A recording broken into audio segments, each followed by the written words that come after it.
apareciste sin que te buscara, nadie no esperaba encontrarte ahí. Tal vez tu risa no tenía sombras, no tenía cara, fue todo lo que vi.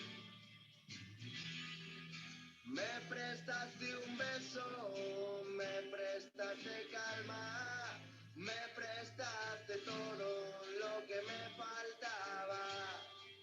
Na, na, na, na, na, na, na, na, na, na. Tenés la receta justa para hacerme sonreír.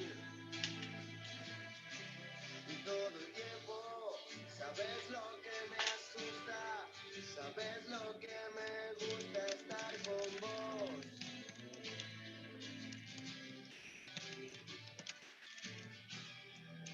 Me robaste el cuerpo, me robaste el alma, ya es tuya la voz con la que antes cantaba. Na, na, na, na, na, na, na, na, na, na, na, na, na, na, na, na, na. Me quitas el sueño, me quitas el habla, pero si estoy con vos, no necesito nada. Na, na, na, na, na, na, na, na, na, na. Necesito nada. Na, na, na, na, na, na, na, na, na. Necesito nada. Na, na, na, na, na, no necesito nada.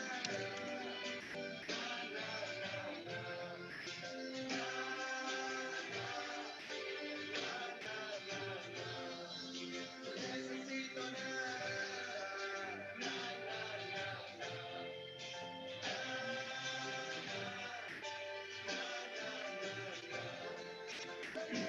Hola chicos, nuevamente.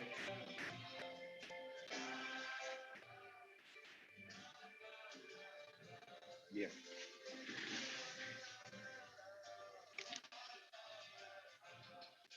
Bien chicos.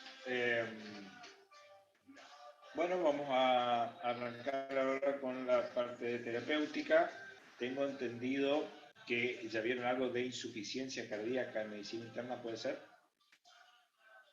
Sí, doctor. Bien. Lo que nosotros vamos a hacer ahora, no vamos a hablar de... Vamos a hablar de las drogas que se utilizan en insuficiencia cardíaca, las indicaciones que se utilizan en insuficiencia cardíaca y obviamente vamos a tocar dos o tres puntitos que suelen ser las preguntas claves en los exámenes, obviamente, tanto en terapéutica, pero sobre todo en medicina interna. Insuficiencia cardíaca es una de las patologías más importantes, obviamente, de la cardiología y la medicina clínica, ya que realmente es muy frecuente. Muchas de las patologías crónicas, ya sea del ámbito metabólico, como es la diabetes mellitus, o todas las patologías, las comorbilidades, el EPOC, la hipertensión arterial, los pacientes oncológicos con quimioterapia siempre terminan evolucionando en insuficiencia cardíaca. Entonces, aquellos que hagan acá medicina clínica o realmente cardiología, vamos a ver mucho esta patología y hoy, gracias a Dios, con los adelantos que hay en la medicina, con los estudios demostrados de la combinación de fármacos, demostró una gran mejoría en la sobrevida de los pacientes, en la disminución de lesiones de los pacientes, pero este tipo de patologías, las medidas higiénico-dietéticas, digamos, muy comunes de compensaciones de los pacientes con insuficiencia cardíaca, por falta de cumplimiento de las medidas higiénico-dietéticas, que eso uno tiene que...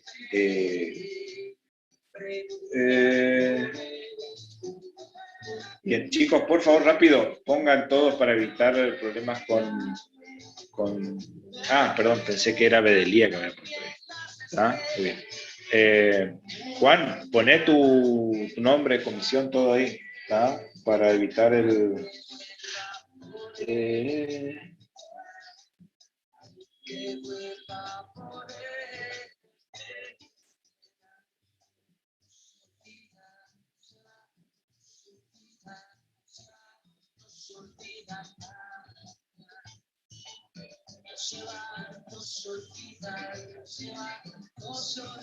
Bien. Perdón, chicos. Bien. ¿Estamos? Bueno. Vamos a empezar con la clase. A ver dónde está.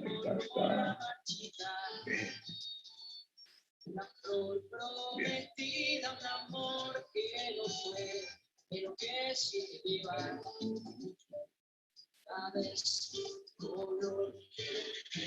Bien, como yo decía, la insuficiencia cardíaca obviamente es un síndrome de insuficiencia cardíaca, un conjunto de signos y síntomas que las componen.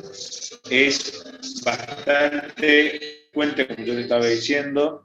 Los síntomas por ahí más comunes a presentar son la disnea, tos nocturna, los edemas malolares y la fatiga, ese cansancio inexplicable que refiere ese paciente, con los signos típicos obviamente la presión yugular elevada, que se puede exteriorizar y ver con la indufiltración yugular, la hepatomegalia, pueden presentar dolores crepitantes, sobre todo a nivel basal, sobre todo en la base derecha, y los latidos apicales desplazados, obviamente, si estamos asociados a una cardiomegalia. Eso hace que el choque de punta se desplace hacia afuera. Damos consecuencia de, puede ser una anomalía estructural o funcional del corazón. Cuando me refiero a estructural, principalmente hablamos que puede ser secundaria alguna valvulopatía, alguna alteración valvular que produzca una sobrecarga de las presiones y de volúmenes a nivel de ventrículo, que haga que este termine claudicando en el futuro. O en cuanto a funcional, puede ser por cardiopatías isquémico-necróticas, como lo es el infarto agudo del miocardio, que produce un daño estructural en cuanto al músculo cardíaco principalmente, o aquellas enfermedades por depósito, un poco más raro, o la insuficiencia cardíaca secundarios a intoxicaciones por drogas. Principalmente el alcohol viene siendo una de las principales causas de insuficiencia cardíaca asociado a drogas. Obviamente, este compromiso del llenado ventricular, la fracción de eyección, puede estar dado por un compromiso externo y que no haya un daño estructural del corazón, pero haya una dificultad en el llenado del corazón, como es la insuficiencia cardíaca diastólica, con compromiso de pericardio. Las pericardítis restrictivas suelen dar una dificultad para el llenado ventricular, por lo tanto, como se llena poco el corazón, es poca la eyección que tiene y aumentan las presiones retrógradas que se representan primero en los capilares pulmonares y después en todo el árbol vascular derecho. ¿Vamos? Muy bien. Tienen una evolución clínica en aguda o crónica. Obviamente esto va a ser dependiente del tiempo en el que aparecen los síntomas. En la aguda generalmente la aparición de los síntomas son en forma súbita y brusco. Estos generalmente son unas urgencias médicas. Obviamente hablando de insuficiencia cardíaca aguda, está muy asociado al edema agudo pulmonar cardiogénico.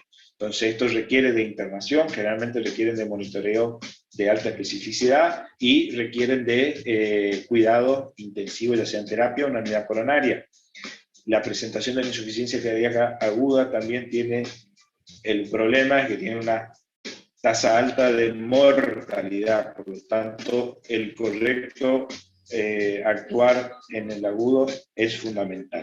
Y la insuficiencia cardíaca crónica es aquella que se viene instaurando en forma paulatina, que en un primer momento los mecanismos de compensación internos del corazón y de todo el organismo hacen que el paciente pueda estar asintomático por un tiempo, hasta que obviamente estos mecanismos de compensación se ven superados y el paciente empieza a manifestar síntomas. Muchas veces pasa que el paciente no consulta en el primer momento por los síntomas o se subestiman los síntomas o es submedicado para la insuficiencia cardíaca. ¿Tá? Entonces nosotros cuando lo encontramos, lo hagamos al paciente, ya lo encontramos con una insuficiencia cardíaca, un estadio importante. Una de las clasificaciones más importantes que se utilizan es la del Colegio Americano de Cardiología, que es la que se la divide en 4 estadios. ¿Tá? La clase funcional 1 es que el paciente no tiene limitación en la actividad física normal del paciente no causa, solo cuando el paciente hace un esfuerzo físico extenuante se cansa más de lo habitual. En la clase funcional 2 hay una ligera limitación de la actividad física. La actividad física normal o habitual del paciente resulta con desencadenamiento de los síntomas. Por ejemplo, caminar la misma cantidad de cuadras o de espacios que el paciente hacía, su actividad normal en la casa la hacía. En la clase funcional 3 hay una marcada limitación de la actividad física y ya mínimos esfuerzos al paciente le generan síntomas, como lo es cepillarse los dientes, comer, atarse los cordones. ¿tá? Ahí hay un síntoma que cada vez se le está dando más importancia, que es la vendopnea, con B larga. Vendopnea es la dificultad o la falta de aire que hay al atarse los cordones. ¿tá? Al agacharse, atarse los cordones. ¿tá? O al agacharse. ¿estamos? Más de un gordito acá diciendo, listo, estoy con insuficiencia cardíaca, pero tranquilo, nosotros los gorditos solemos tener eso y vivimos con eso. ¿tá? Y la clase funcional 4, obviamente, es aquella disnea o aquellos síntomas que aparecen en reposo. ¿tá? O sea, el paciente está prácticamente todo el tiempo con síntomas. Muy bien. En cuanto a la clasificación estructural o el estadio estructural de la Asociación Americana del Corazón, ¿tá? divide al compromiso cardíaco en 4 estadios. El estadio tipo A son aquellos pacientes que tienen riesgo para presenciar, o sea, tienen todos los factores de riesgo para padecer insuficiencia cardíaca, pero que no tienen una enfermedad estructural cardíaca o que no tienen síntomas todavía. Por eso, chicos, yo les voy a mostrar acá, es fundamental, todos aquellos que hagan clínica médica el día de mañana, tienen que tener esto a mano, chicos. Un segundo, que lo muestro.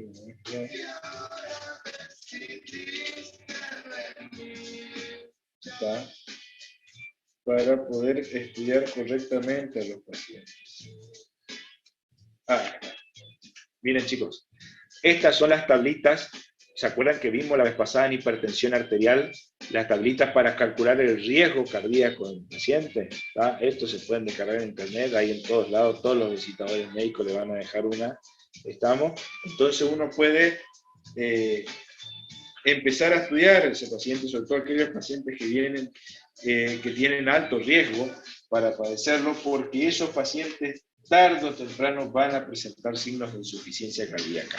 Y la insuficiencia cardíaca es una patología que cuanto antes empecemos con el tratamiento, mejor es el pronóstico del paciente. ¿Está?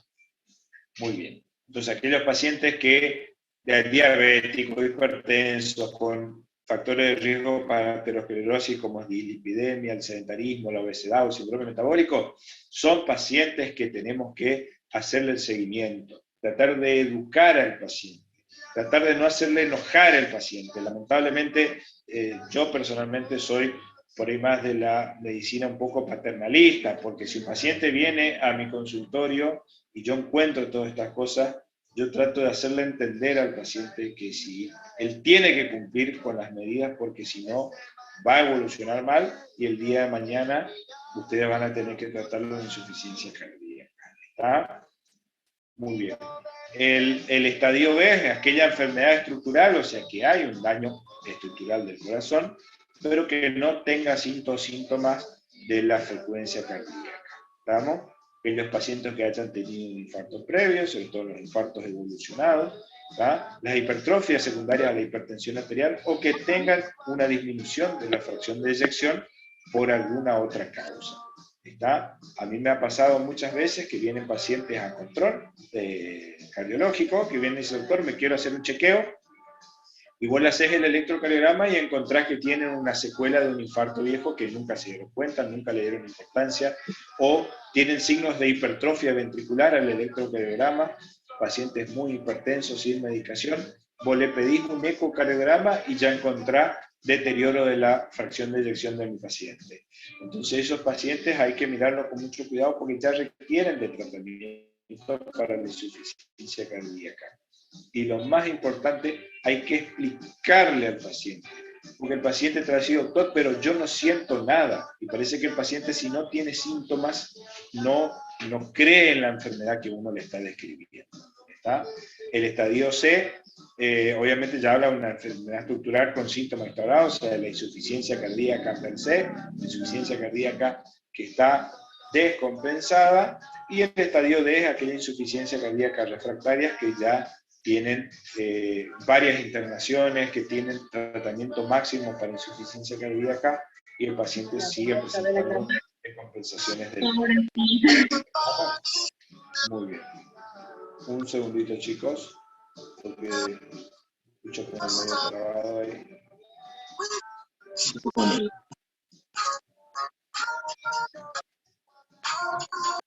Acá está. Ahí está. Pensé que había uno que estaba abierto y no, el micrófono. ¿Estamos? Bien. ¿Estamos hasta acá, chicos? Muy bien.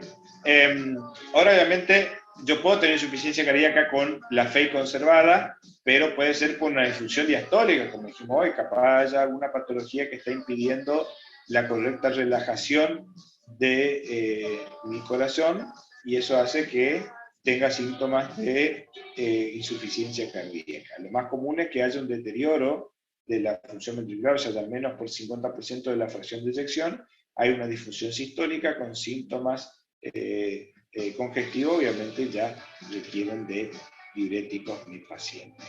¿Estamos? Para hacer el diagnóstico de insuficiencia cardíaca, y esto es algo increíble, chicos, porque yo hace casi 6 años que soy, 6 años ya casi que soy profesor de la facultad, y todos los años cuando vamos a tomar exámenes le preguntan, ¿cómo hago el diagnóstico de insuficiencia cardíaca? Y se siguen equivocando en la respuesta, chicos. El diagnóstico de la insuficiencia cardíaca se hace por los criterios de Framingham. ¿Ah?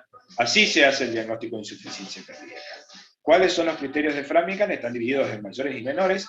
Los mayores son las disneas paroxísticas nocturnas, la distensión venosa yugular, un paciente que presenta enfermedades crepitantes a nivel pulmonar, cardiomegalia, obviamente, ya sea demostrable en una radiografía de tórax, semiológicamente que sea sugestivo cardiomegalia, o ni hablar ecocardiográficamente, paciente que debuta con edema agudo de pulmón, que presenta un ritmo de galope o un tercer ruido, ¿estamos? Que tenga una presión de la vena yugular mayor a 16 centímetros de agua, esto teniendo obviamente un catéter de Schwann para poder medir, o que tenga reflujo hepatoyugular positivo. ¿Estamos? Criterios mayores, chicos. ¿Está?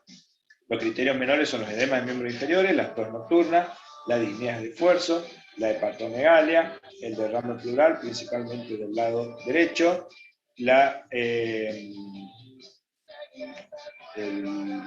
taquicardia esto también, y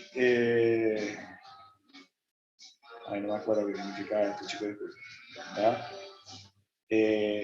pero como criterio también importante, ya sea mayor y menor, es aquellos pacientes que tengan un adelgazamiento de igual o más a 4,5 kilos después de 5 días de tratamiento para insuficiencia cardíaca, principalmente de diuréticos. ¿Está? El diagnóstico de insuficiencia cardíaca se hace teniendo 2 criterios mayores, ¿verdad? 2 criterios mayores, o un mayor y 2 menores. ¿Estamos? Chicos, es muy fácil hacer el diagnóstico de insuficiencia cardíaca. Lo más común es que el paciente venga y te dice, doctor, ¿sabe que vengo porque me canso, me falta el aire? Entonces vos agarrás y le preguntás, cuando te acostás a la noche, ¿te pasa que te doctor, no puedo dormir? Dice, bueno, me cuesta dormir y tengo que después me levanto, ando caminando y duermo sentado, amanezco sentado. Eso es disnea paroxística nocturna. O a ese paciente le pedís una radiografía y el índice cardiotorácico está aumentado, tiene cardiomegalia, listo, ya es diagnóstico de insuficiencia cardíaca, chicos. ¿Tá? Obviamente vamos a titular correctamente en qué estadio estamos, pero ya es diagnóstico de insuficiencia cardíaca. ¿Está? ¿Estamos hasta acá, chicos? ¿No? ¿Sí? Bien. En la radiografía actual, obviamente, que vamos a encontrar, como le dije recién, la cardiomegalia, o podemos encontrar un índice cardíaco conservado, pero puedo tener una redistribución del flujo. Normalmente esa redistribución del flujo me refiero a que se ve la redistribución del árbol arterial más hacia los vértices que hacia la base.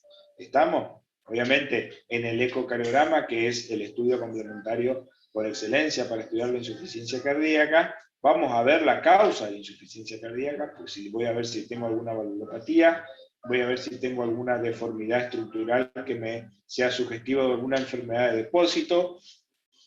Me va a permitir ver que haya trastornos de la motilidad, o sea, que se mueva mal el corazón y que sea sugestivo de un infarto agudo de miocardio, o alguna cardiopatía chagásica, y obviamente determinar la fracción de eyección. La fracción de eyección es por un cálculo que se hace con el ecocardiograma, el método de Simpson es el más utilizado, y me sirve para ver el porcentaje de la fracción de eyección. Y obviamente después hay otros estudios complementarios que sirven no solo para el diagnóstico, sino para el pronóstico de la enfermedad, como lo son los biomarcadores, como el ProBNP, que es el más utilizado. ¿tá? Esto es muy útil, el ProBNP, que es el péptido natriurético cerebral, que se encuentra o se libera a nivel de los ventrículos, y está muy elevado cuando hay una sobrecarga en los ventrículos. ¿tá? Esto es muy útil, sobre todo cuando vos tenés un paciente que tiene disnea y que no te termina de cerrar, tiene un ecocardiograma dentro de todo normal, el paciente parece ser que es algo más respiratorio o algo más metabólico que cardíaco, entonces vos le pedís un ProBNP y te sirve para descartar. Si el ProBNP está normal, chico, cardíaco no es. ¿tá? Si el ProBNP está normal, cardíaco no es. ¿tá? Es muy útil. El problema del ProBNP es que no hay disponible en todos los lugares, chicos. Y ya que lo reactivo es carísimo. ¿tá? Yo cuando hice la residencia había ProBNP en el hospital donde yo estuve, pero se hacía solo si estaba firmada la receta por el jefe de la unidad coronaria o por el jefe del servicio de insuficiencia cardíaca. ¿tá? Si no, no te hacían, porque los reactivos son muy caros, chicos. ¿Estamos hasta acá? Muy bien. Nosotros vamos a ver principalmente, o de la causa más frecuente de insuficiencia cardíaca, es cuando hay una disfunción ventricular. ¿Está? Generalmente se da por la cardiopatía estructural presente con un deterioro de la función del ventrículo izquierdo que hace que caiga la fracción de eyección. Estos pacientes tienen que tener como mínimo una terapia doble combinada. Beta bloqueantes y los IECA. Los beta bloqueantes ya vamos a ver bien cuándo se inicia el beta bloqueante en la insuficiencia cardíaca. Acuérdense que los beta bloqueantes en la insuficiencia cardíaca aguda está contraindicado. ¿Qué beneficio tiene esta combinación? ¿Estamos? Evita la aparición de los síntomas y mejora la aparición de la enfermedad. Puede presentar mejoría de la fosilización y previene las internaciones. ¿tá? Hay un criterio que cuanto más internaciones tiene el paciente, peor el pronóstico de la insuficiencia cardíaca. Fíjense que cuando hay una disminución de la contractilidad por la causa que fuera, generalmente secundarios a cardiopatías isquémicas o la hipertensión arterial, hay una activación de todo el sistema neurohormonal y la liberación de citoquinas para tratar de compensar esa disfunción ventricular. Esto produce una retención de hidrosalina y vasoconstricción. Esto que si se sostiene en el tiempo lleva al remodelado cardíaco que a su vez también termina produciendo una disminución de la contractilidad. ¿Estamos? Acuérdense que a nivel del sistema nervioso central actúan los receptores beta actúa al sistema renina-angiotensina-aldosterona, y la aldosterona, por ejemplo, al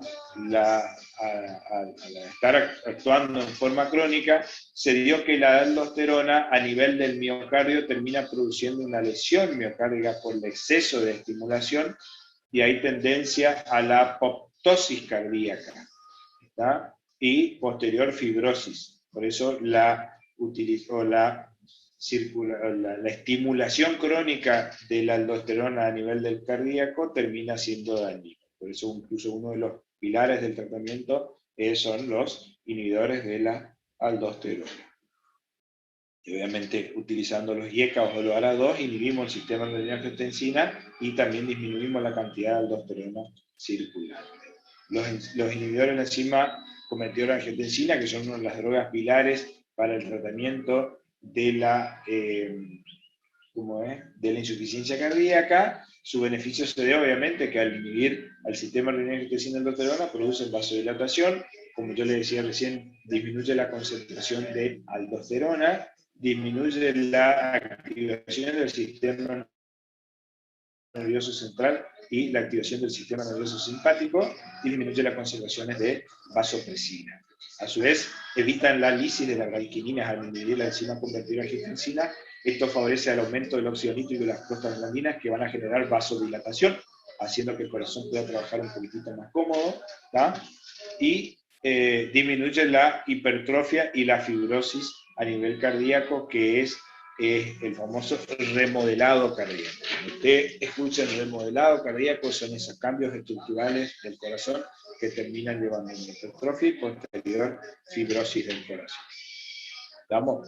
Obviamente entonces disminuyen la poscarga, producen vasodilatación, mejorando que el corazón pueda contraerse un poquitito más cómodo, y mejoran la función de bomba del corazón. ¿Estamos? Está indicado, lo IECA, en todos los pacientes con fracción de eyección de menos del 40%, sin importar si tenga o no síntomas del paciente. Y esto es lo fundamental. Tenga o no síntomas del paciente, si tiene menos del 40% de la fracción de eyección, el paciente tiene que recibir un IECA. Estamos hasta acá. La fracción de eyección normal es más de 55. Más de 55 normal. De 45 a 55, deterioro leve de la función ventricular. De 35 a 45, deterioro moderado. Y menos de 35, deterioro severo. ¿Tá? Pero se vio que con una FEI de menos del 40%, ¿tá? Ya debe recibir tratamiento para insuficiencia cardíaca, con síntomas o no, fundamental. ¿Estamos, chicos? Entonces, pregunta de examen. Yo tengo un paciente que viene que se infartó hace un tiempo, voy a hacer un ecocardiograma y el paciente tiene una fracción de eyección del 38%. No tiene presión alta, no tiene diabetes, no tiene dislipidemia. ¿Se trata ese paciente o no se trata? La respuesta es sí se trata. Como tiene deterioro de la función ventricular, el paciente debe de recibir tratamiento. ¿Por qué? Porque está demostrado que mejora la sobrevida. Yo le voy a mostrar una cosita nomás.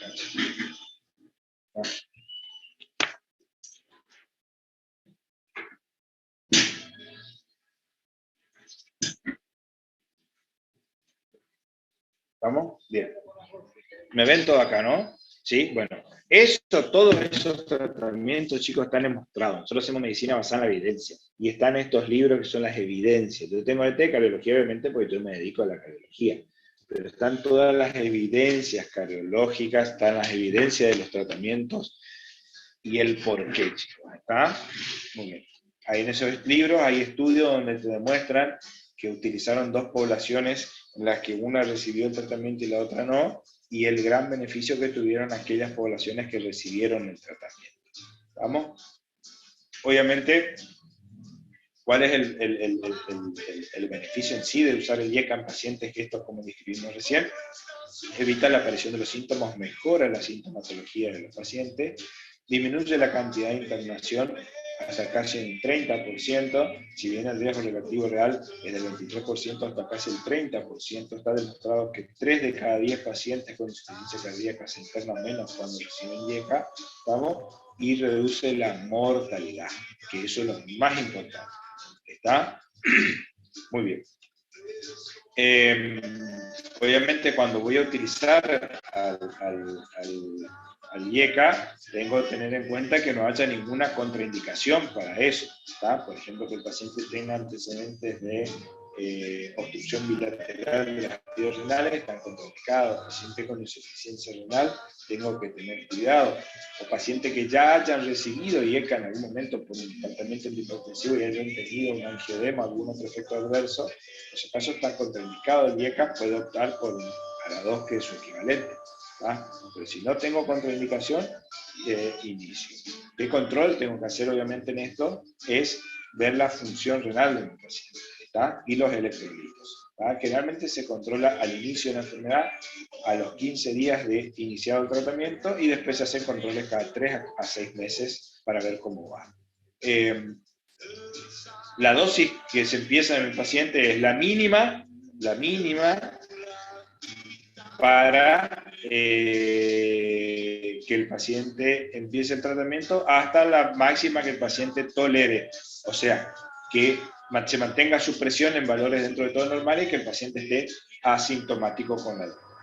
¿Estamos? Los efectos adversos obviamente son que suelen producir, cuando el paciente empieza a tener deterioro de la función renal, suele empeorar hasta un 20%, el filtrado glomerular empeora, y por lo tanto hay que tener presente siempre la función renal.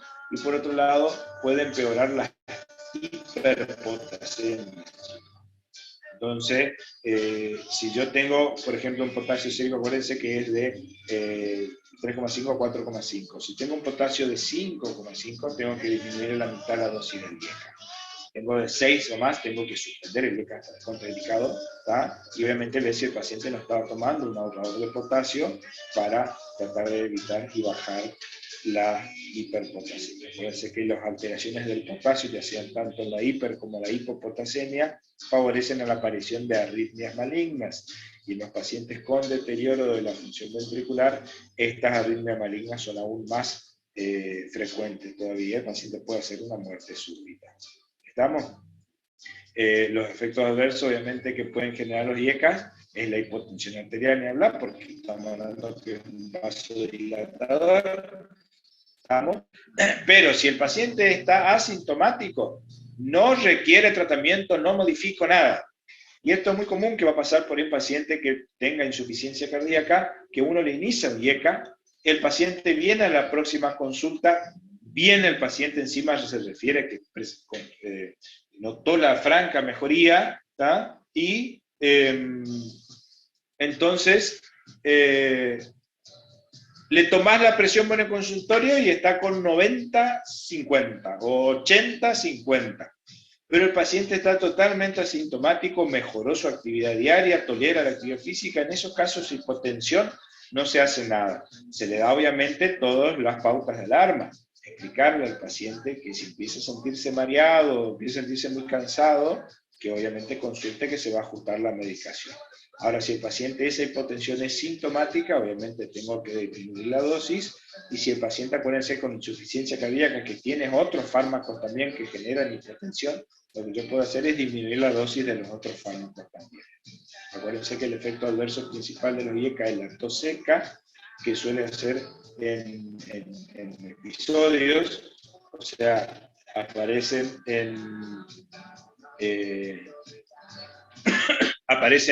en situaciones y en brotes, o sea, accesos de tos, suelen durar hasta incluso 1 hora, 1 hora y media, ¿tá? Y el paciente es muy molesto por eso. Si presentan esos síntomas, esos efectos adversos, pueden optar por un antagonista AT1 o ARA-2 para evitar esos efectos adversos.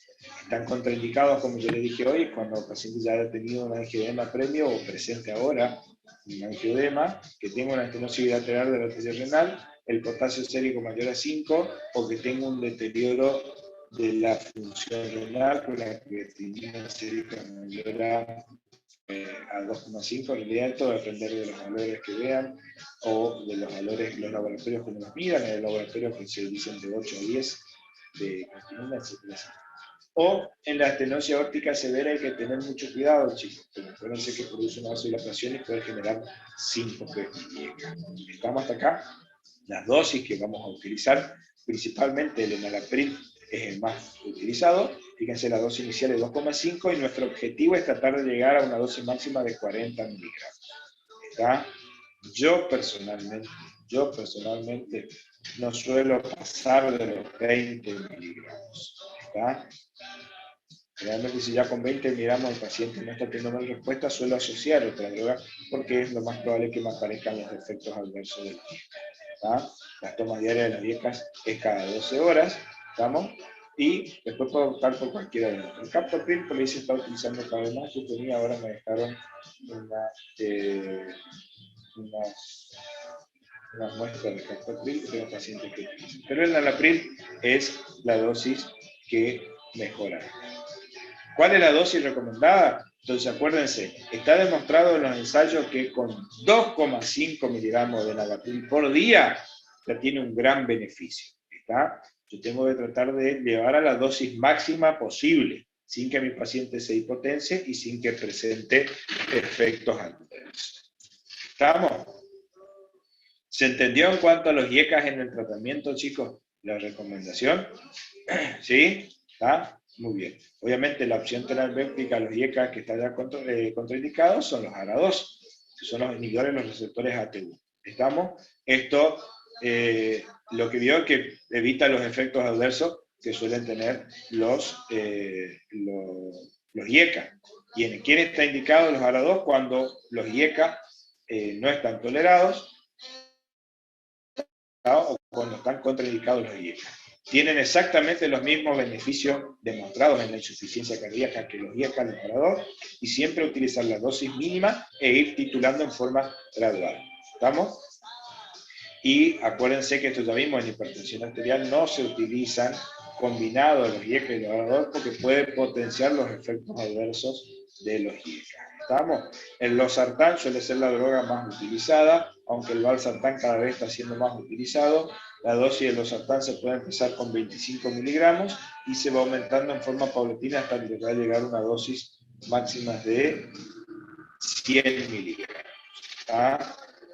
Se puede hacer en una toma diaria o cada 12 horas. ¿Está? Yo prefiero personalmente cada 12 horas. ¿Estamos? El valsartán se puede hacer con una dosis mínima de 40 miligramos, ¿está? Y tratar de llegar a una dosis máxima de 320 miligramos en 2 tomas diarias. ¿Está? Y el candesartán, que es una de las mejores drogas de esta familia, pero el inconveniente es el costo que tiene, relativamente mucho más cara que los otros dos. Vamos, se empieza con dosis de 4 a 8 miligramos y se trata de llegar a 32 miligramos. ¿Está? En una toma diaria, eso es lo que tiene. ¿Está? En día inclusive hace poco me mostraron, yo por acá tengo, me dejaron una muestra de un fármaco que viene candesartán asociado a una estatina y a aspirina. ¿Está? Una triple asociación. Muy linda combinación de fármacos. ¿Está? Muy bien.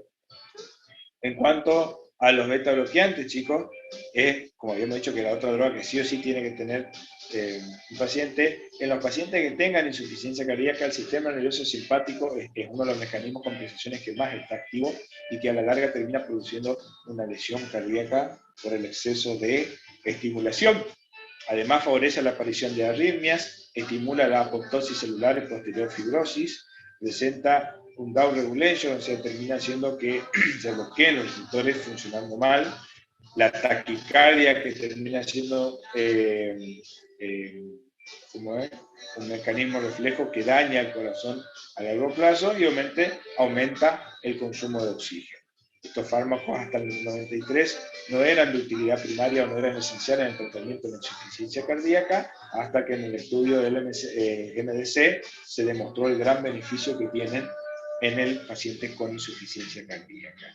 Inhibe el remodelado ventricular y disminuye el volumen de fin de diástole, ¿tá? Y mejora la fracción de eyección. Acuérdense que aplicando los mecanismos de Frank Starley decíamos que las fibras musculares a mayor distensibilidad, mejor contracción. Entonces eso hace que, por eso es que mejora la FEI en estos pacientes.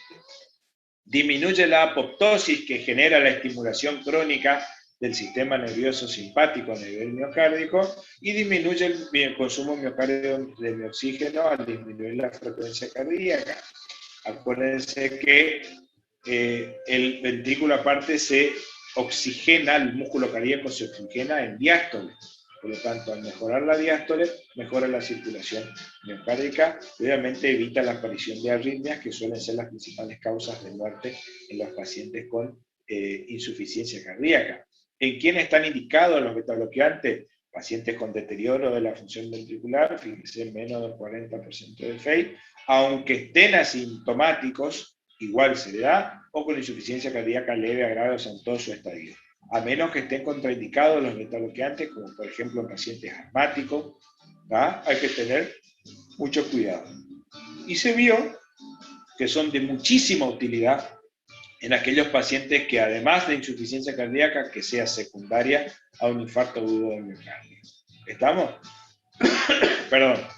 Está indicado en los pacientes con insuficiencia cardíaca, como dijimos, pero aunque no tengan síntomas, deben iniciarse con la dosis mínima de cada fármaco hasta llegar a que el paciente esté beta bloqueado, como yo ya le había dicho la vez pasada. Cuando yo digo que un paciente está beta bloqueado, cuando el paciente en reposo no supera los 60 latidos por minuto. ¿Está? Entonces, ¿a qué dosis tengo que llegar con los beta bloqueantes? Empiezo con la dosis mínima, voy aumentando en forma paulatina hasta lograr que el paciente esté beta bloqueado. ¿Cuánto?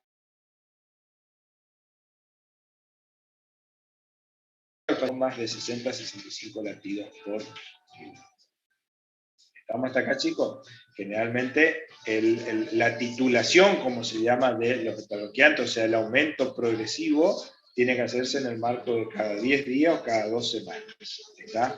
Tampoco puedo aumentar en forma brusca los betabloqueantes porque voy a descompensar mi insuficiencia cardíaca. ¿Estamos hasta ahí? Fíjense el beneficio de los betabloqueantes, sobre todo el carvedilol, que suele ser el más utilizado, que es un betabloqueante no cardioselectivo, como así también lo es el bisoprolol, que es cardioselectivo. Disminuyeron la mortalidad, la hospitalización y mejoran la clase funcional. Los pacientes toleran mejor los beneficios, los ejercicios. Y en los pacientes añosos, los pacientes de más de 75 años de edad, los estudios muestran que el nebivolol mejoró muchísimo el aporte de las internaciones de causas cardiovasculares. ¿Estamos? Muy bien. Obviamente, como efectos adversos hay que tener cuidado en los pacientes que tienen bradicardias o bradiarritmias, ya que disminuye más la frecuencia cardíaca. Acuérdense que dijimos que en los pacientes asmáticos con broncoespasmo están contraindicados, ¿tá? Que haya, obviamente, una reagudización o un empeoramiento de la insuficiencia cardíaca, de los bloqueos auriculoventriculares de distintos grados y las disfunciones eréctiles, ¿tá? Acuérdense que hay ciertos betabloqueantes, sobre todo el atenolol, que producen disfunción eréctil en el hombre. ¿Tá? Disculpen, chicos. La hipotensión sintomática, obviamente, como yo les dije hoy, generalmente estos pacientes ya están recibiendo varios fármacos que producen una disminución de la presión arterial, por lo tanto, al asociarlos entre sí pueden aumentar su efecto hipotensor. Entonces, hay que tener cuidado si produce una hipotensión sintomática. Si la hipotensión es asintomática, como dijimos hoy, chicos, hipotensión asintomática, no se modifica nada. ¿Estamos? Permanece con la misma dosis. ¿Estamos? Las bradicardias asintomáticas considerar suspender otros agentes radicalizantes, como lo es la digoxina, si el paciente lo estaba requiriendo, ¿está? Ya que se vio que el beta bloqueante tiene mejor beneficio que la digoxina en la insuficiencia cardíaca. ¿Estamos? Y en el bloqueo AB de primer grado, o sea, en aquellos que tenga solo prolongado el PR y no tenga ninguna otra alteración, está tolerado. No así en los de segundo y tercer grado, obviamente. ¿Estamos? Está contraindicado en el Profe, EPOC. ¿Sí? ¿cuál era mejor que la dioxina? O sea, que le Los suspender la beta dioxina. bloqueantes. Ah, pensé que con... Suspendo la dioxina. Si yo claro, si yo estoy recibiendo beta bloqueante y digoxina para mi insuficiencia cardíaca y el paciente empieza a presentar bradicardia, es preferible suspender la digoxina que el beta bloqueante. El beta bloqueante tiene mayor beneficio. ¿Estamos? Muy bien. Contraindicado, como ustedes ya dijimos, en el asmático, tiene una contraindicación relativa en el EPOC. ¿Tá? Pero igual hay que tratarlo con mucho cuidado, chicos. ¿Tá? Generalmente en el EPOC, para evitar los broncoespasmos, se suele preferir los beta bloqueantes cardioselectivos, ¿tá? Como son el nebivolol, o el bisoprolol. ¿Estamos? Muy bien. Obviamente en enfermedad del nódulo sinusal, en los bloqueos AB de segundo o tercer grado, o en la bradicardia ya graves como menos de 50 latidos por minuto. En esos casos están contraindicados. ¿Está?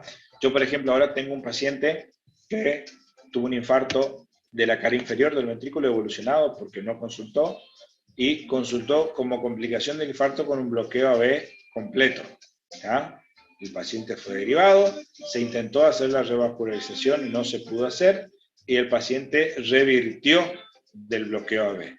El bloqueo auriculoventricular es una complicación común del bloqueo de la cara inferior, del infarto de cara inferior, perdón, y ese paciente quedó con una frecuencia cardíaca de 60 a 55 latidos por minuto. Ese paciente, y quedó con una FEI de 40%, o sea, ese paciente tiene que tener beta bloqueante. ¿Está? Pero por los antecedentes y por la bradicardia que está teniendo mi paciente, no le puedo dar. ¿Estamos? Lamentablemente, no le puedo dar. Muy bien, fíjense acá la dosificación de los que más utilizados, como yo le he dicho, el carvedilol, por ahí era el más utilizado de todos ellos. Se empieza con una dosis de 3,125 miligramos hasta un máximo de 50 miligramos. ¿Estamos? Y se hace en 2 tomas diarias. ¿Estamos? Muy bien, chicos. Y fíjense que el bisoprolol se puede empezar hasta 1,25 y la dosis máxima es 10 miligramos día, al igual que el nebivolol. ¿Estamos? El metoprolol también es al igual que el carvedilol, son muy utilizados, sobre todo en aquellos pacientes que hayan tenido un infarto agudo del miocardio, ¿tá? Y quedaron con insuficiencia cardíaca. La dosis mínima de 12,525 se puede llegar hasta 200 miligramos. ¿Estamos? Muy bien. ¿Estamos hasta acá, chicos? ¿Sí? Muy bien. Los antagonistas aldosterónicos, obviamente estos se activan y se liberan, están asociados al sistema renina-angiotensina aldosterona. ¿Tá? Fíjense que produce la retención de sodio y agua, y esto a nivel cardíaco produce una estimulación crónica. Profe, una Sí, consulta antes. sí. ¿Por qué se tiene que reducir o hasta incluso se puede sacar los beta bloqueantes cuando la insuficiencia cardíaca está descompensada? Porque en todos lados dice eso, pero no explica por qué. Bueno, los beta bloqueantes, la droga beta bloqueante, cualquiera de ellos, son cronotrópicos negativos, o sea, disminuyen la frecuencia cardíaca, ¿tá? Y son inotrópicos negativos, disminuyen la fuerza de contracción. Si yo estoy en una insuficiencia cardíaca aguda descompensada y utilizo beta bloqueante, voy a empeorar esa insuficiencia cardíaca. ¿Se entiende hasta ahí? Muy bien. Cuando digo que está descompensada es cuando el paciente está con los síntomas, está con síntomas agudos. Ahora se dio que cuando el paciente ya está asintomático, que yo con otros fármacos logré compensar a ese paciente, bajé un poco las presiones dentro del corazón, al utilizar el beta bloqueante, mejoré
está teniendo congestión intestinal. Acuérdense, la insuficiencia cardíaca produce congestión pulmonar y congestión hepática, pero así como produce la congestión hepática, ¿tá?, produce congestión de las asas intestinales. Por lo tanto, me va a producir un edema de la mucosa intestinal. O sea que por más que el paciente tome bien la medicación, no se va a absorber de forma correcta el fármaco y por lo tanto se va a empezar a como que si no estuviese tomando. Se me va a terminar de descompensar mi paciente. Entonces, eso es una indicación para aumentar la dosis de diurético. ¿Se entiende? Y hacer mucho hincapié en la ingesta de la sal, chicos. La sal es una pelea con el paciente. ¿Está? Bien. Dicho esto, continúo. Bien. Después están los diuréticos. Profe, otra pregunta más. Sí. Sí. Vio que usted dio hoy el ejemplo de que si teníamos, por ejemplo, un paciente que se hipotensaba mucho, sacaba primero el IECA, después el beta bloqueante, pero yo no sacaba el antagonista de la aldosterona. Y en ese caso no quedaría como monoterapia nomás, porque también dijo que monoterapia no se hace. Bueno, entonces... sí. ¿Vos querés monoterapia? Bueno, se hace monoterapia. ¿Vos querés? A ver, para. Voy a parar esto acá. Quiero ver quién es la que está hablando. ¿Quién es la que está hablando? No veo. Simón, pará que no te veo, Simón. ¿Dónde estás vos? Tengo la cámara apagada. Qué viva que sos. Escuchame, Simón. Sí, obviamente, Mariana. Ahí está. Mariana, obviamente. Pero eso es un caso en particular, un caso específico. ¿Entendés o no? Es un caso específico que ahí sería la monoterapia, pero yo tengo que buscar por todos mis medios y por todos los medios que yo pueda en tratar de iniciarle el resto de los medicamentos, ¿tá? Porque el paciente, solo con ese tratamiento, ¿tá?, el pronóstico del paciente es malísimo, ¿tá? El paciente en cualquier momento se me va a descompensar y me va a hacer un shock cardiogénico porque se está hipotensando ya con nada de tratamiento. O sea, me está hablando que ya su ventrículo no está funcionando bien. ¿Se entiende, Mariana, o no? ¿Está? En ese tratamiento sí. Pero ahora, si vos me decís que el tratamiento de la insuficiencia cardíaca es con monoterapia sí o sí, eso está mal la respuesta, ¿verdad? La monoterapia quedarán en casos excepcionales como el que estuvimos planteando nosotros acá. ¿Se entiende, Mariana? Sí, gracias. ¿Sí? ¿Seguro? Bien. Sí. Bueno, ahora sí continúo. ¿Estamos? Bien. Esto es otra cosa, chicos. Como estábamos hablando recién, cuando haya resistencia a los diuréticos, hay que asegurarse. Muchas veces hay internaciones, no tiene criterio de internación el paciente, pero hay internaciones para ver si el paciente realmente estaba cumpliendo, ¿no?, el tratamiento. ¿Está? Eso es muy común en los pacientes diabéticos, chicos. ¿Está? Vienen que no pueden controlar su azúcar alto. Vos le controlás, le internás 2 días al paciente con una dieta estricta y su azúcar viene al piso. Claro, el paciente no respeta las medidas higiénico-dietéticas o no toma de forma correcta. A mí me pasó, miren, acá yo tengo, me hizo enojar. Un paciente me trajo estas 3 cajas ayer, voy a poner mi cámara acá para apuntarle bien. Ayer yo estaba en consultorio y me dice, un paciente con cardiopatía isquémica, me dice, doctor, me sigue doliendo el pecho. Y acá traje mis pastillas, ¿está? Chico, entera las cajas, entera. No tomó ninguna pastilla el paciente, ¿está? Entonces es todo un tema eso. Hay que asegurarse que el paciente cumpla con el tratamiento, ¿está?, para ver si es realmente una resistencia, ¿está? Obviamente puedo optar por rotar el diurético tiazídico, como es la torazonida o la bumetamida, para tratar de ver si tiene otro efecto, pero ya generan una resistencia a todos los diuréticos de ASA. Lo que se puede asociar, obviamente hacer, es asociar un antagonista aldosterónico o un tiazídico para potenciar su efecto diurético, ¿está? Pero tener cuidado, obviamente, que puede empeorar los efectos adversos de los pacientes, ¿está? Y fíjense lo que yo le decía acá para terminar. No son de primera elección en los diuréticos tiazídicos en la insuficiencia cardíaca, porque son de poca potencia, ¿tá? Tienen baja potencia diurética, a menos que estén asociados a otro diurético como un diurético de ASA, ¿tá? Tienen sí efectos antihipertensivos, ¿tá? Se puede utilizar en aquellos pacientes con hipertensión arterial e insuficiencia cardíaca. ¿Está? Perdón, y los bloqueantes cálcicos están contraindicados, porque sobre todo el verapamil y el dipiacem, porque tienen un efecto inotrópico negativo muy, muy, muy fuerte y descompensan la insuficiencia cardíaca. Sobre todo aquellos pacientes con insuficiencia cardíaca y una FEI de 40% o menos, están contraindicados los antagonistas cálcicos. ¿Estamos, chicos? Muy bien, voy a poner la flechita acá. Ahí está. Muy bien. Después tengo los drogas vasodilatadoras, ¿tá? Que muchas veces ayudan a mejorar el filtrado glomerular. ¿En quién están indicados la hidralazina o los nitratos, chicos, como tratamiento de la insuficiencia cardíaca?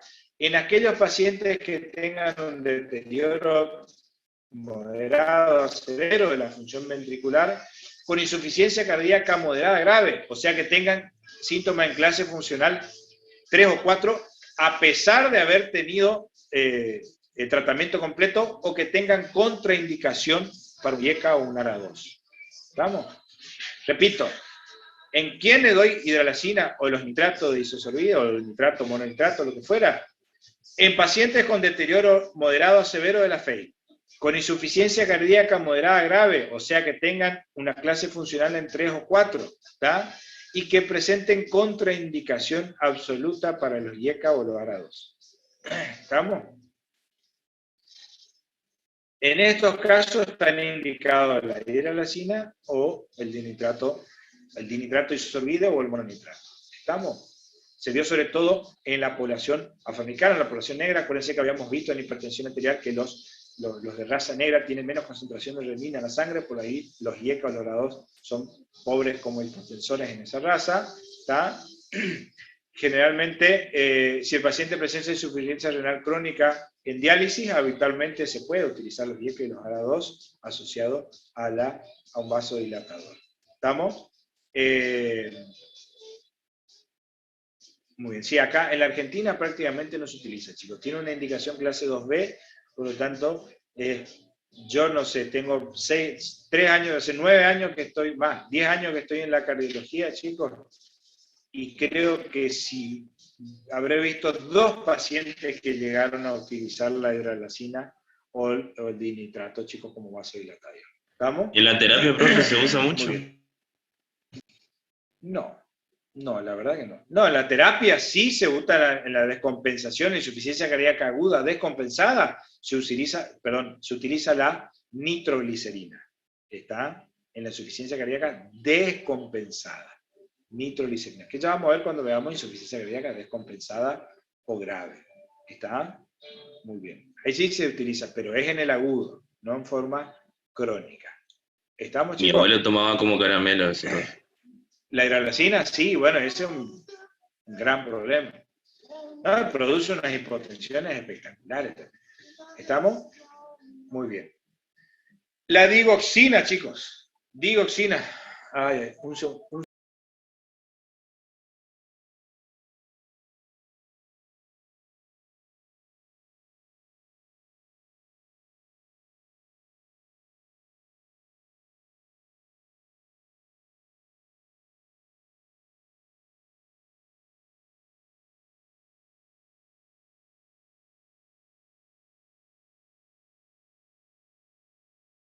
Bien, ¿qué les estaba por decir? La digoxina, chicos.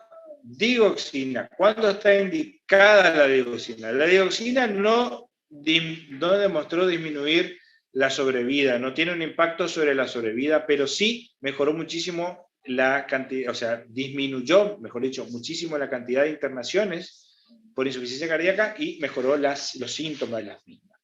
¿En quién está indicada la digoxina?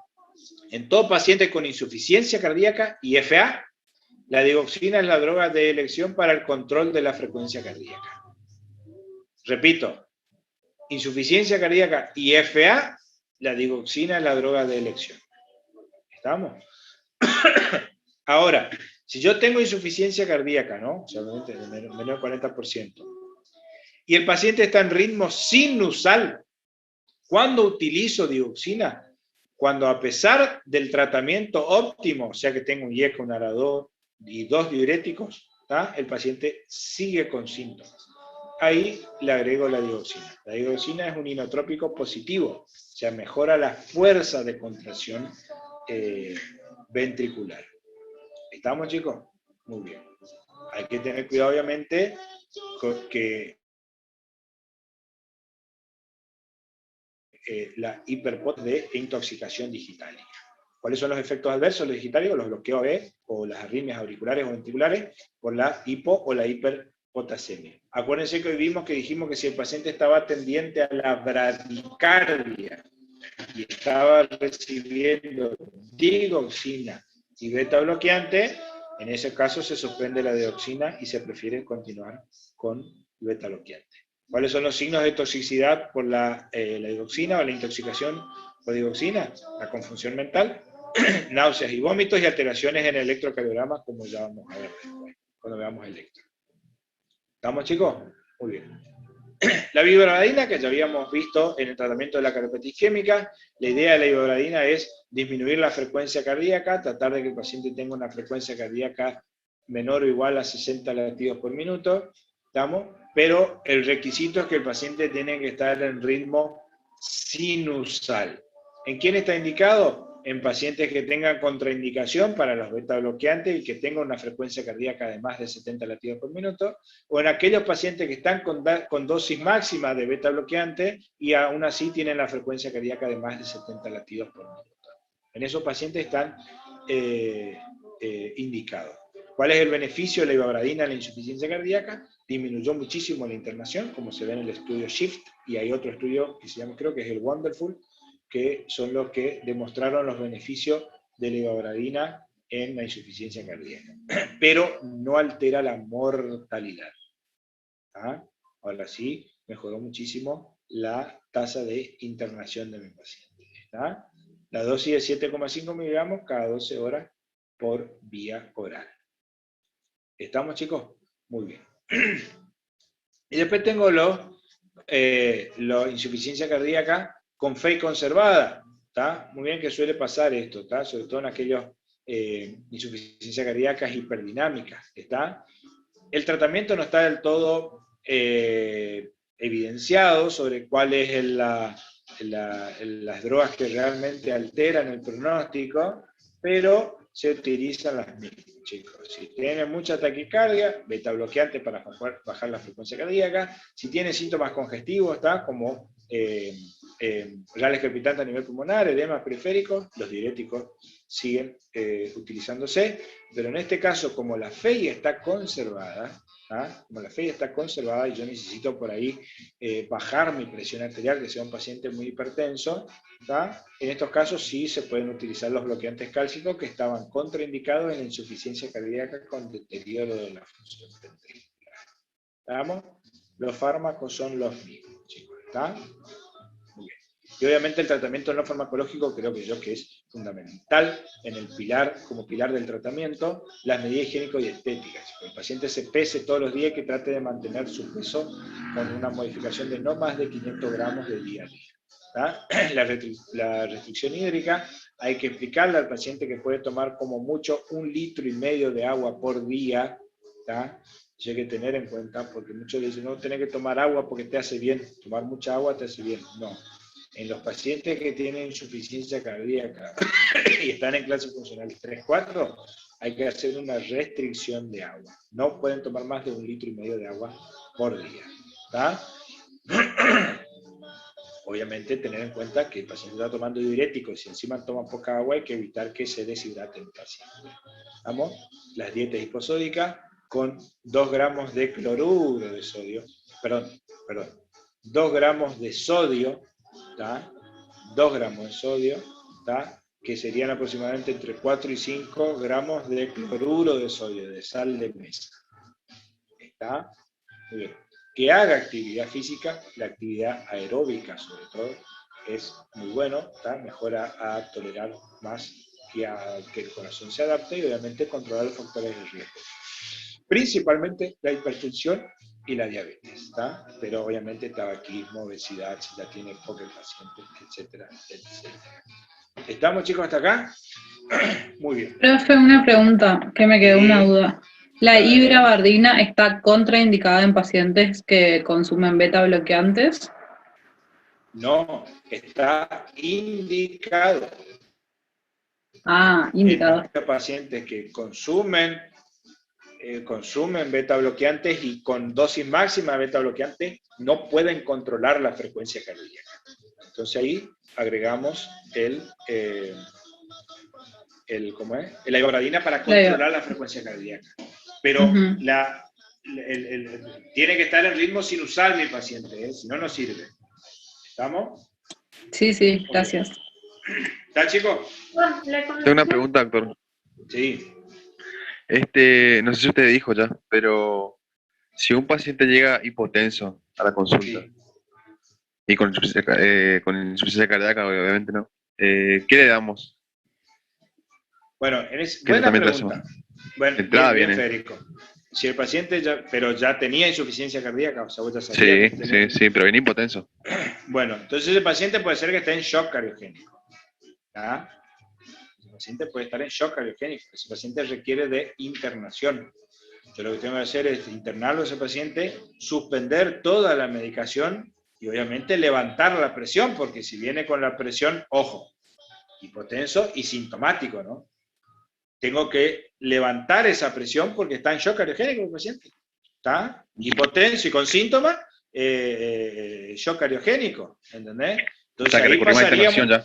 claro, ahí pasaríamos a otra etapa del tratamiento que sería la utilización de las drogas inotrópicas. Ahí podríamos usar dopamina, norepinefrina, dobutamina, etcétera, etcétera, que eso ya vamos a ver en la próxima clase. ¿Está? No quise meter todo acá porque sí va a ser muy larga la clase. ¿Se entendió, Federico? ¿Sí? Sí, gracias. Vamos a ver, el paciente está chocado, tiene que ir a internarse. Vamos. ¿Se entendió, chicos, o no?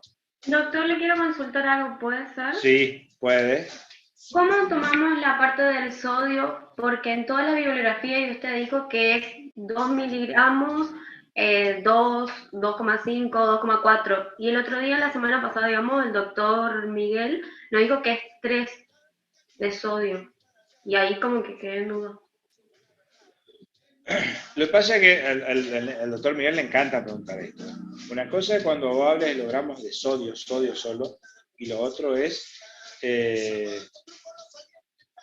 la cantidad de sodio, claro, de sal de mesa. ¿Entendés? La sal de mesa es cloruro de sodio. ¿Entendés o no? Eso es otra cosa. Entonces, lo que van a leer, yo me guío por lo que dice la Sociedad Argentina de Cardiología, que es similar. Son 2 gramos de sodio, que equivalen aproximadamente a 4 o 5 gramos de cloruro de sodio. ¿Está? Bien. Eso es lo que yo tengo entendido. ¿Está? Son 2 gramos de sodio, que equivalen aproximadamente a 4 o 5 gramos de cloruro de sodio, sal de mesa. ¿Entienden la regla? ¿Está? Sí, doctor, sí, eso tenía, digamos, y el otro día dijo 3 gramos de sodio, él como yo que no sabía, por eso le consulto. Sí. No cambia nada, es una aceituna más la porción de pizza que va a comer, nada más. ¿Está? Bien. ¿Se entiende, chicos? ¿Se entiende? ¿Se entiende? ¿Sí? Muy bien. Bueno, chicos, me voy, tengo que ir hasta el hospital. Le mando un abrazo grande como siempre, espero que le haya servido. Como siempre les digo, chicos, ¿tá? La idea es que se saquen todas las dudas. Me gusta cuando preguntan mucho así, porque entonces se hace más dinámico, más entretenido para mí también, y a ustedes les sirve, ¿tá? Porque así es que se razonan los casos clínicos, ¿tá? Muy bien.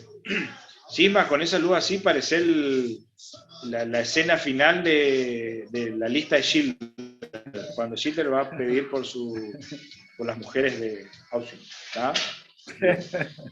Chao, profe, gracias. ¿Tá? Voy a llorar. Chicos, no sé si le gusta leer a alguien. Yo soy un apasionado de la lectura, vivo leyendo novelas. Estoy leyendo una novela que se llama Fahrenheit 451, te explota la cabeza, chicos, les recomiendo. ¿Tá? Fahrenheit 451. Es la historia en un futuro de unos bomberos que se dedicaban a quemar libros. Estaba prohibido leer libros hasta que uno de ellos se revela y empieza a esconder libros para sí. ¿Tá? Es increíble. Es un mal consejo, me estoy dando cuenta que es un mal consejo, mentira. Ustedes lean el Farrera y en diciembre recién van a leer ese libro. ¿Tá? Nos vemos, chicos. No, si les gusta leer, alguno que tenga ese hobby, chicos, Fahrenheit 451, excelente, muy bueno. Les mando un abrazo, gracias, chicos. Nos vemos en la clase que viene. Profe, Gracias. ¿Tá? Chau, chau, chau.